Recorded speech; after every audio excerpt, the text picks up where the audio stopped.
விஜய் இப்போ கத்தி படத்தில் நடிச்சிட்டு இருக்கிறது தெரிஞ்ச விஷயம். இதுக்கு அடுத்ததா அவர் நடிக்க இருக்கிற படத்தை பத்தி ஏற்கனவே நிறைய தகவல்கள் வர ஆரம்பிச்சிருச்சு. இப்போ அந்த படத்தை பத்தி இன்னும் கொஞ்சம் தகவல் வந்திருக்கு. சரி, அந்த படத்தை யார் இயக்குறாங்கன்னு தெரியும்ல? ஃபேண்டசி ஜானர் படங்களை இயக்குறதுல பேர் போன சிம்புதேவன் கத்தி படத்துக்கு அடுத்ததா இளைய தளபதி நடிக்கிற படத்தை இயக்க போறாரு. அந்த படமும் அட்வென்ச்சர் ஃபேண்டசி ஜானர்ல தான் உருவாக போகுதான். இதுக்காக படக்குழு இந்தியா முழுக்க சுத்தி இதுவரைக்கும் தமிழ் ரசிகர்கள் பார்க்காத லொகேஷன்களை தேர்ந்தெடுத்து படப்பிடிப்பு நடத்த போறாங்களாம். இதுக்காக இயக்குனர் சிம்புதேவனோட இணைஞ்சு படத்தோட ஒளிப்பதிவாளர் நட்ராஜ் லொகேஷன் வேட்டையை நடத்த இருக்காராம்.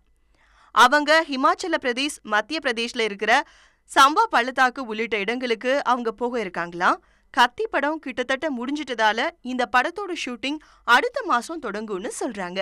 இவங்க சொல்ற லொகேஷன் எல்லாம் பார்த்தா இந்த படம் நிச்சயம் ரசிகர்கள் கண்களுக்கு விருந்தா அமையுங்கிறதுல எந்த சந்தேகமும் இல்லை.